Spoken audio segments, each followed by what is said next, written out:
Hello and welcome to this week's edition of SouthCoast End Zone. I'm Tim Weisberg. I'm Laurie Loss. And we are here to talk with you about the South Coast high school football scene. And I think we're down to one, right? Yes. One playoff team left. One left standing. And actually, if you'd asked me, beginning of the season, who I thought it would be, I'm sorry to say I would not have picked Old Rochester. You know, I don't think I would have either. Nothing against the Bulldogs. Yeah, no, I mean, the last few years they've had a lot of close games that they've just come out on the wrong end of. You know, and now they're coming out on the right end and they're not really close games. So they've had some dominating performances. If you had asked me at the beginning of the season, I probably would have said Apponequet would be the last team standing in the playoffs. That's probably what I would have thought too. You know, with so many seniors and just, you know, all the threats that they have in the backfield. But Old Rochester's proven that they have just as many threats and options too. So undefeated Bulldogs, top seeded, you know, in the South Finals.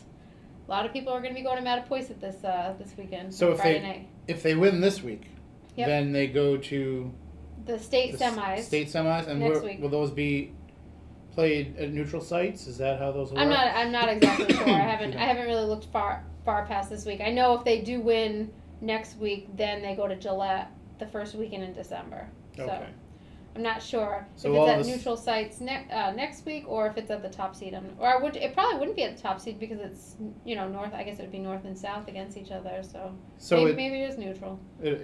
So if they do this next round, that's still considered. That's like with our other sports. This would be like the South sectional finals. Right. So then the state championship game would essentially be the Super Bowl then. Yes. Okay. Yeah.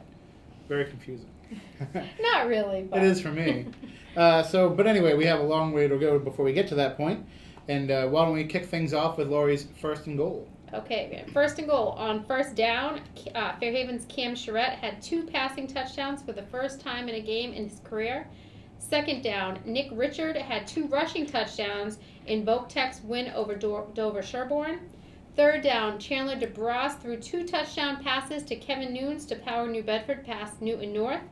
Fourth down, Wes Cohen scored 2 touchdowns in Apponequet's playoff loss to Dennis Yarmouth. And the player of the week, Richie Phillips, led Old Rochester's rushing attack with 156 yards on 24 carries and 2 touchdowns as the undefeated Bulldogs beat East Bridgewater to advance to the Division 5 South Finals.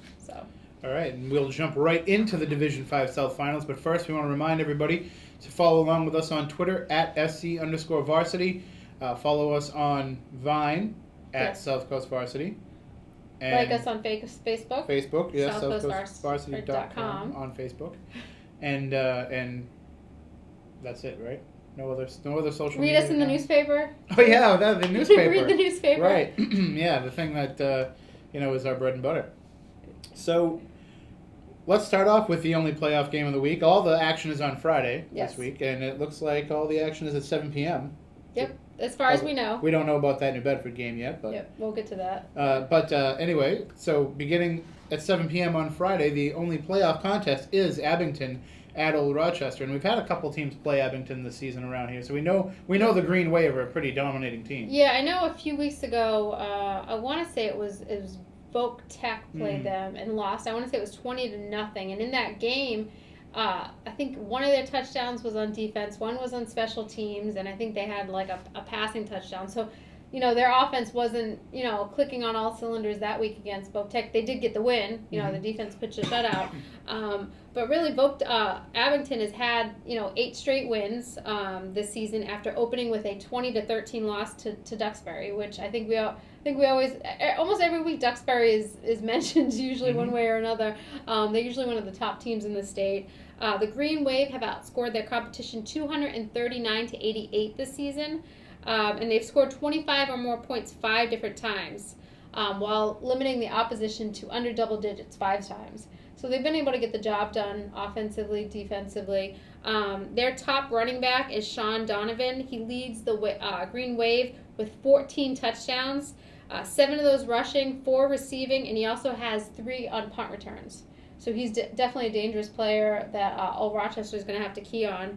In addition to throwing 8 touchdown passes this season, quarterback Brian Dwyer has rushed for another score. Also, Al Freeman has scored 7 rushing touchdowns. So they have a bunch of different guys that have been able to find the end zone this year, and it seems like they've been able to get it done through the air and on the ground. But they're facing an Old Rochester team that really, has kind of been just cruising along. I know prior to last week, we've been kind of saying a little bit about Nolan Bergeron.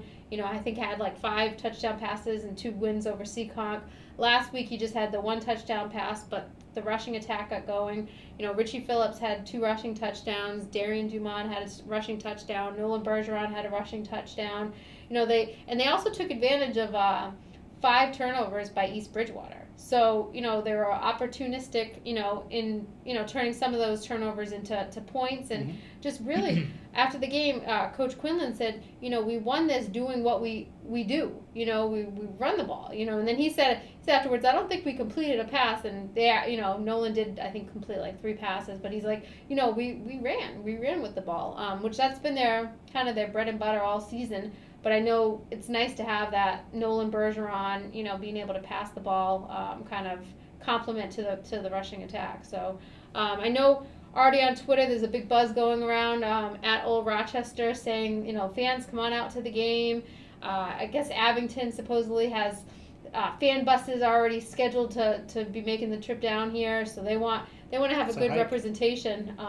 It's all the way down Route 18, I think. Yeah, at Old Rochester. So if you don't have anything else to do Friday night, make sure you go to Mattapoisett. I had the hot chocolate last week. It was pretty good. It was nice and hot. So we're starting to get to the point where what's going to happen first? Laurie gets a decent cup of hot chocolate, or I get rid of this cough I've had all season. Yeah, I know you've been sick almost the whole time. Yeah, I don't know what it is. I last week at the game, I definitely, I hate to admit this, but I did cut a line of about 20 people to get the hot chocolate. I think I came back to the office and told everybody that. I'm not proud. You will see comments under this YouTube video from those people.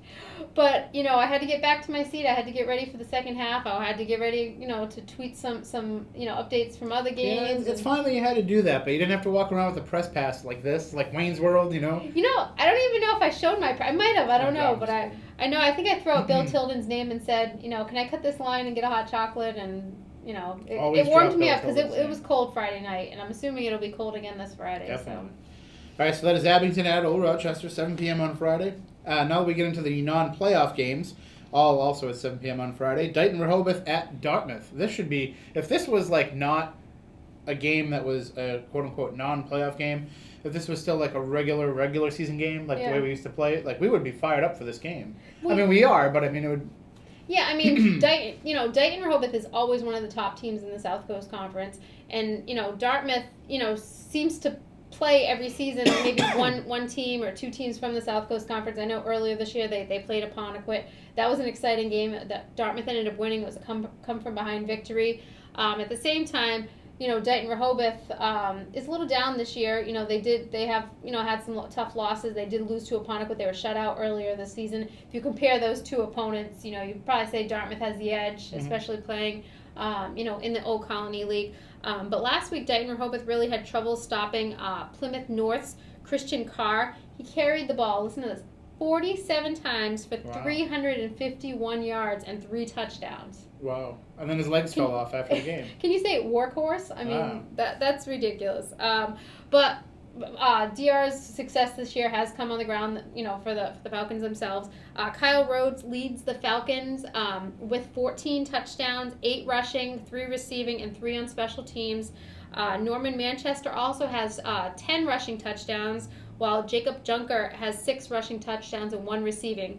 Quarterback Nathan Kowalski has thrown 5 touchdown passes. So I know in years past, I think maybe last year, they passed a little bit more than they have been this year, but they do have that threat with Nathan. But Dartmouth last week looked good early on. They were up 7-0, but then some turnovers really plagued the Indians in that game, and they ended up being outscored 21-0 to drop that loss, in the playoffs.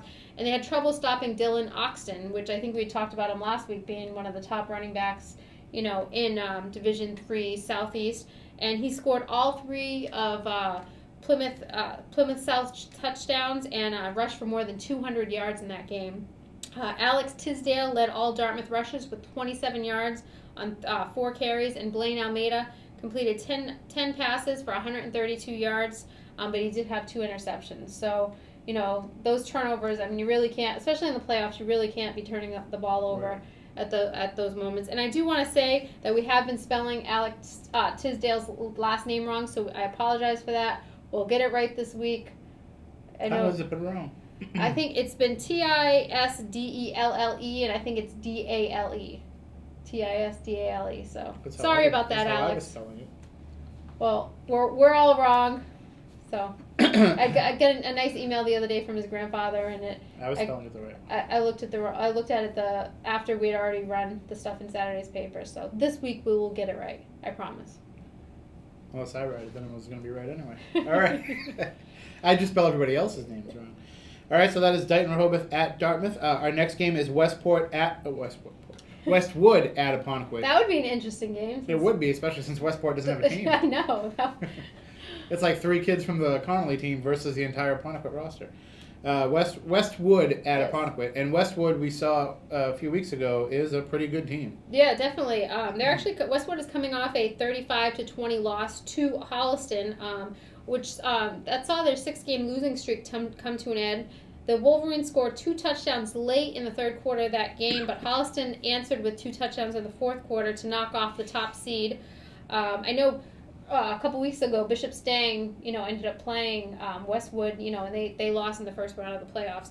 And Bo Berludi, the quarterback, he's thrown 14 scoring strikes this year while rushing for another 6. So he's probably their main guy on offense, along with Danny Roach, who's found the end zone 11 times this season as well. So those are the 2 studs pretty much for Westwood this year. But Apponequet, they lost last week to Dennis Yarmouth, but they looked pretty good in the loss. You hate to say, a team looks good in the loss and it's the playoffs, that ends their playoff run. But in that game, the Lakers ran 50 more plays than Dennis Yarmouth. Wow.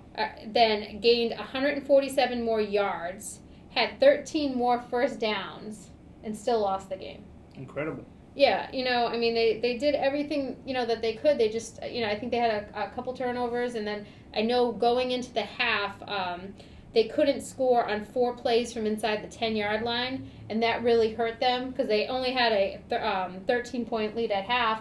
That could have turned it up to 20 points, and who knows if Dennis Yarmouth could have come out in the second half and staged that big of a comeback. So you've got 2 teams this week that are going to have real big chips on their shoulders. Pretty much, yeah. I know, and I know Apponequet's going to want to get back out there. I know on Twitter some of the kids were pretty upset about the playoff loss. I know they gave it a tough effort out there, but I know they're going to want to get back into that kind of that winning mode, especially with Old Rochester on the horizon on Thanksgiving. You can't forget about that. That's still for the conference title. I think the Apponequet quarterback tweeted out he apologized to the fans for the loss. So. Yep.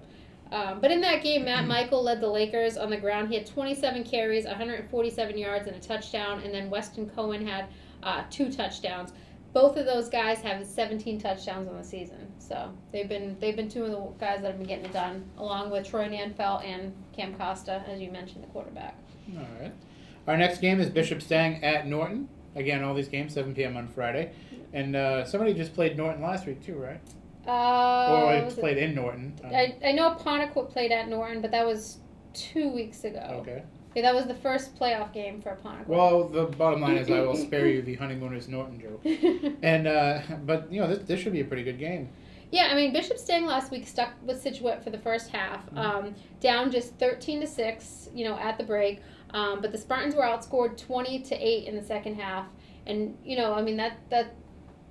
that's tough. You have to be able to keep that consistency throughout the game. Right. I know they had a shot at scoring again before the half, before the intermission, and they weren't able to score. But Stang did score on a quarterback keeper from Matt Golden. He had 30 rushing yards. He also completed 5 of 5 passes for 45 yards. And then Zach Boudria had a 5-yard touchdown run. And Jared Zanuski, he led the Spartans with 40 rushing yards on 9 carries. So, they were able to move the ball. They were able to score. They just couldn't keep up with Scituate down the stretch. Excuse me. I talked to Ryan after the game, Coach Sylvie after the game. And I think that if I remember right, he said that it was some offensive penalties that kind of shot themselves in the foot, and they weren't able to get anything going. Yeah. So, penalties, like we say, penalties and turnovers, those are the 2 things that kill teams, especially, when it gets to this point in the season. Because for the most part, you have what you have. You give up the ball to these Yeah. teams and the teams that you're facing, and they're going to turn them into points. Yep. And then last week for Norton, in a 28-14 loss to Hanover, Norton scored all 14 of its points in the first half and was held scoreless in the final 22 minutes for the second straight game. Because Apponequet the week before held them off the scoreboard in the second half. So there you go, Stang. If you can hang with them like you did with Situate, then you'll have that whole second half. And Stang's defense all season has really been kind of the not pride and joy, but that defense has been strong. It's been the linchpin of the team's success. Yeah. So running back Matt Haynes, he leads the Lancers this year with 12 rushing touchdowns, while Brad Rye has 8. So those are going to be the two guys that Bishop Stang's defense they're going to have to key on to get a victory in this game. So. All right. Our next game is Wareham at Middleborough. Two teams that they tend to meet pretty frequently. Yeah. Not every season, but every once in a while. Yeah. I think there maybe was a bigger rivalry some years back, and I know Apponequet used to play Middleborough fairly often, when I worked at the Taunton Gazette. So it's a team that locally we're familiar with, Middleborough. Right. So, and Middleborough has been led this season by Brendan Chipman. He's thrown 5 touchdown passes and rushed for another score. Also, Casey Tucker, their running back, has 5 rushing touchdowns too. So those have been two of the focal points of the offense for Middleborough this year. And Middleborough's coming in off of a 34-21 loss to Medway.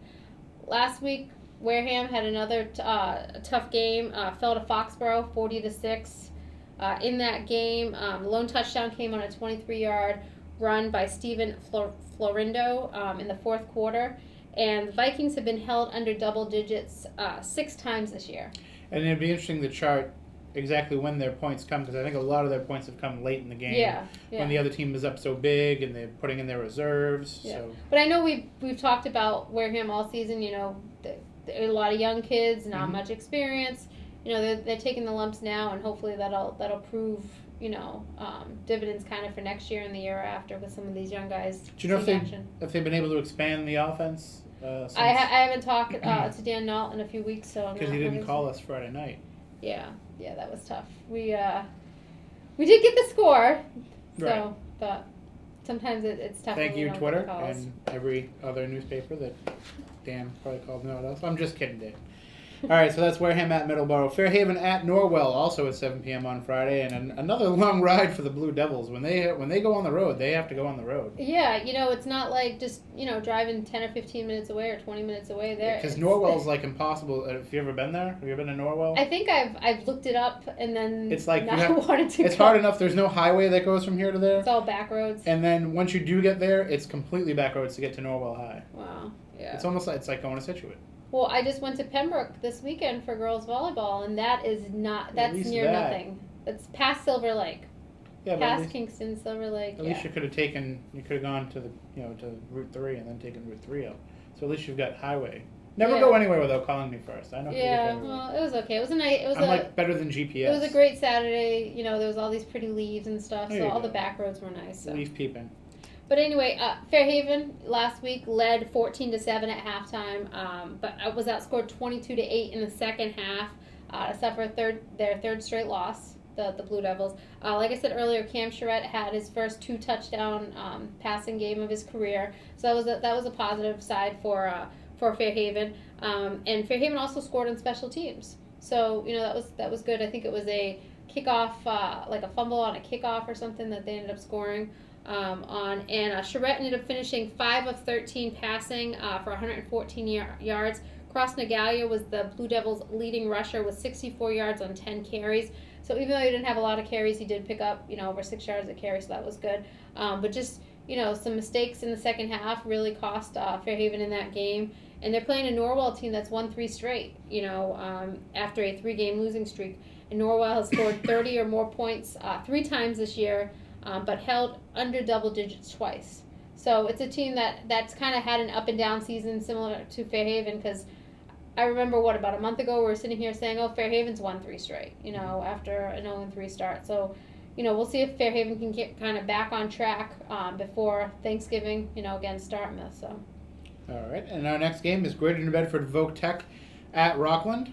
So another difficult place to get to from where we are. Yeah, none of them are easy. No. Easy for Bill. Oh, yeah. But Bill, I think, is covering Nantucket, so. Oh, Bill. Not going to make it easy on us. But Voc Tech won last week's thriller in the final seconds as Chris Miner's potential 50-yard field goal came up 5 yards short. Nah. Like, this kid, he almost hit a 50-yard field goal. Like, could they have just given him, like, 1 or 2 points? 50 yards in high school is smaller than 50 yards in the pros, right? I don't know. I don't think so. Well, it couldn't be. 50 No, yards is 50 yards. 50 yards is 50 yards. I'm just kidding. But it's like, I'm just holy kidding. crap. Like, how many coaches would actually send out their kicker for a 50-yard field goal and expect them to be close? A lot of high school coaches won't even send out their kicker to kick an extra point. That is true. That is true. So I'm sure Voc Tech fans were excited to see it fall short, but at the same time, what a heck of a job by this kid Miner. Was it true, but just 5 yards short? That's what Buddy Story said. Wow, that's pretty good. So, but Nick Richards, like I said earlier, he scored 2 of the Bears' touchdowns in that game on rushes of 5 and 10 yards. Dimitri Woodbury also had the other Voc Tech touchdown on a 30-yard scamper, and Sean Aldrich led the rushing attack with 91 yards on 15 carries.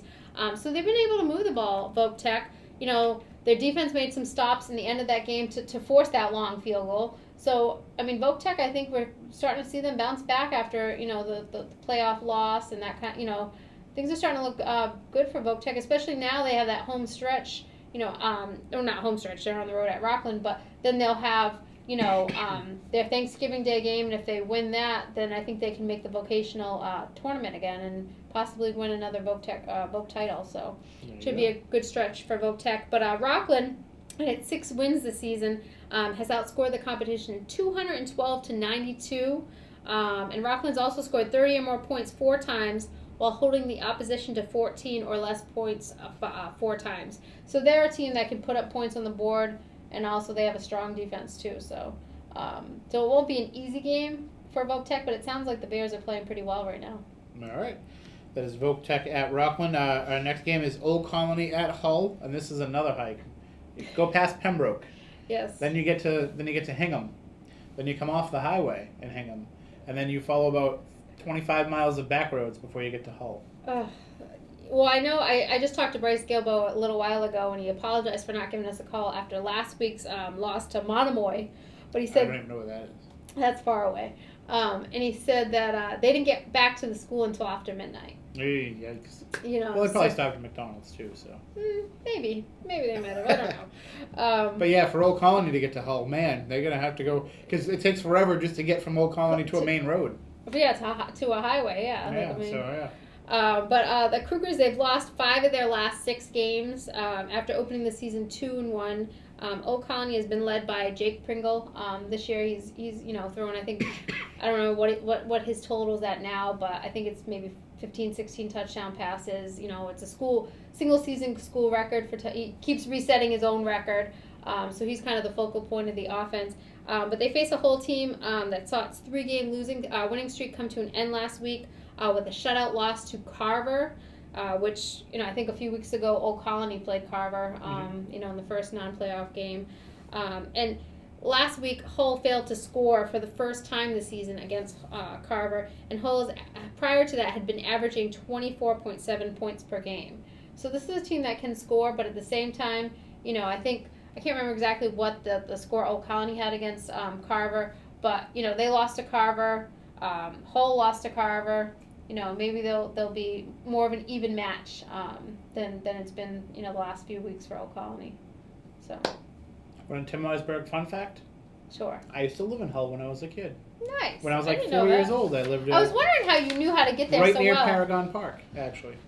There used to be a big amusement park down there. Now, Wow. if anybody's covering that game, tell them they can go ride the carousel before the game if they'd like. That's interesting. Yeah. Actually, I know how to get there because I was just there last year for a conference. But yeah, it's a hike, but it's beautiful out there. You're right on the ocean, Nantasket Beach. Beautiful. Wow. So if anybody wants to go to that game, leave a little bit early and you can do a little sightseeing. You can tweet us pictures from riding the carousel and going to the Penny Arcade and all that kind of stuff. And also you can cover the game for us because there ain't no way any of us are going out to Hull.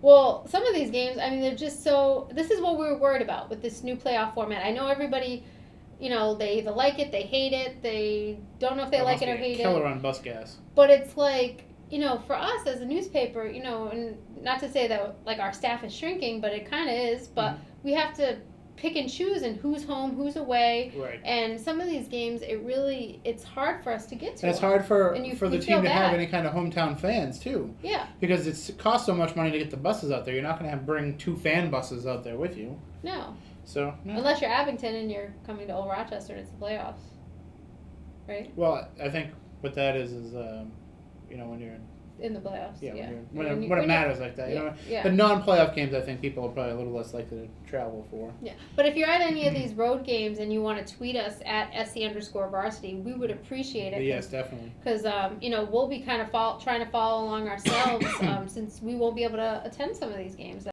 way. And speaking of games that we won't be able to attend, we don't even know where we're going to cover New Bedford this week. Well, according to the MIA's website today, it said that New Bedford was going to be home this weekend to Catholic Memorial. So I start preparing, looking up stuff on Catholic Memorial. I called Dennis Golden, New Bedford's head coach, to say, okay, is it Friday night, Saturday, what time?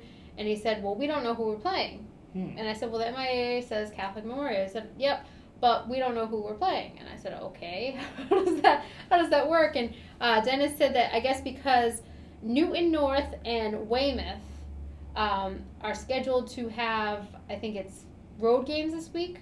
They have, like, every team is guaranteed to have a home game during this stretch.